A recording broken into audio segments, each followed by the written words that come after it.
New sub here po. Ask ko lang po, almost 2 months na kaming magkausap and nagde-date na din. Don't know kung may label na. One ko po kasi maging formal sa kanya. So okay lang po ba magsabi na pwede ba kitang ligawan? 2 months pa lang po kami. Sabihin ko na po ba or mag-spend more time pa? Sana po mapansin. Well, for me, alam mo parang it's irrelevant na to ask her if pwede ka pa manligaw sa kanya. Kasi like you've mentioned here in your comment na you guys are dating already for almost 2 months na, no? And that communicates with a girl na yeah, you are interested in her. And basically, you're courting her na. And minsan pa nga kapag mataas yung level of attraction sa'yo ng babae, sila na mismo ang magtatanong sa'yo, nanliligaw ka ba?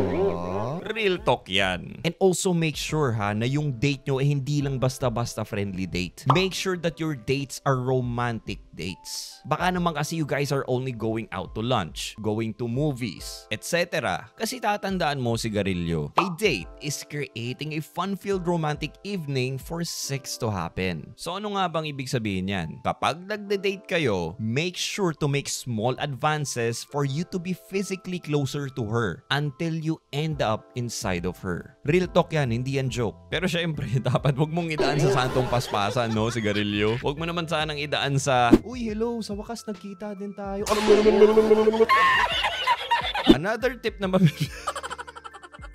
Another tip na mabibigay ko sa iyo, sigarilyo, is do not lock her up into a relationship. Because once you do that, there is a huge chance na things will go sideways. Ang dapat mo lang gawin ngayon is just, keep having fun with her.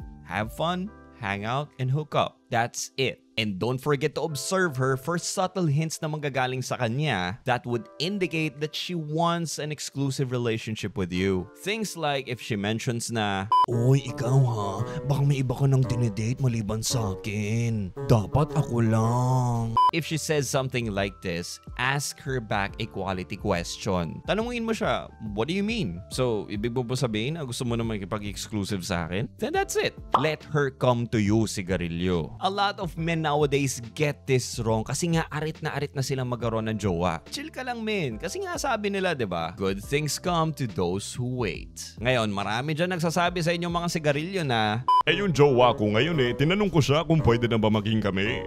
Bakit nagkatuluyan na kami ngayon? Meron na nga kami ngayong 45 anak.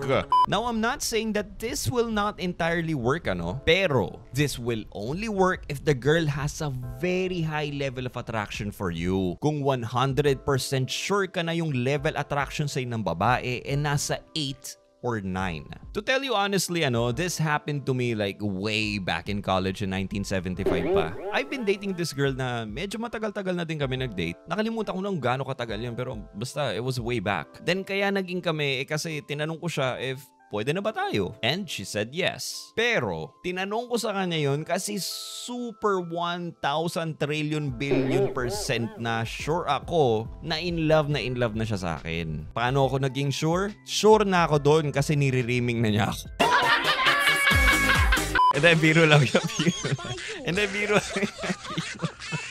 sure ako kasi syempre yung galawan and madami din na din kami pinagdaanan kasi during that time. I remember that. Basta mafe-feel mo naman yan sigarilyo. Kung talagang 100% sure na super in love na sa'yo yung babae. Ang problema kasi sa karamihan sa ating mga lalaki, kasi nga arit na sila magka-jowa, arit na silang mag-post sa Facebook at palitan yung kanilang status doon to in a relationship, tinatanong na nila kaagad yung babae kung pwede na ba maging tayo. Yung babae, hindi pa ready. Kasi nga hindi pa niya nafe-feel yung tamang attraction level towards you para maging kayo. And once that happens no mga sigarilyo, lalo lang bababa yung attraction level ng babae sa'yo kasi nararamdaman niya na parang desperado tong lalaking ito sa akin. Yun ang problema doon mga sigarilyo. Diyan tayo talaga sumisemplang usually, Kaya bossing, kalmahan mo lang. Hindi mo na siya kailangan tanungin kung pwede pa ba manligaw. Kasi basically, you are already doing that and 100% alam na ng babae na interesado ka sa kanya. You just have to watch out for subtle hints na magpapakita na gusto na ng exclusivity ng babae sa'yo. Until that happens, just keep dating her, have fun, hang out, and hook up. And make sure yung dates nyo is a romantic one, hindi lang mga friendly dates. Remember the definition of date. A date is supposed to be a fun-filled romantic evening for sex to happen. So make sure you do that, and I'm sure mapafall sa'yo yung babae,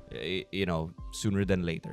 That is, if you are doing everything correctly. And if you do that, she will come to you. Chill ka lang. Huwag ka magmadali. Huwag ka sa kanya mag-propose at sabihin mo sa kanyang pwede na maging tayo. Kalma ka lang. Good things come to those who wait. Hope nakatulong ako sa iyo and follow for more sigarilyo like this. I'll see you next time.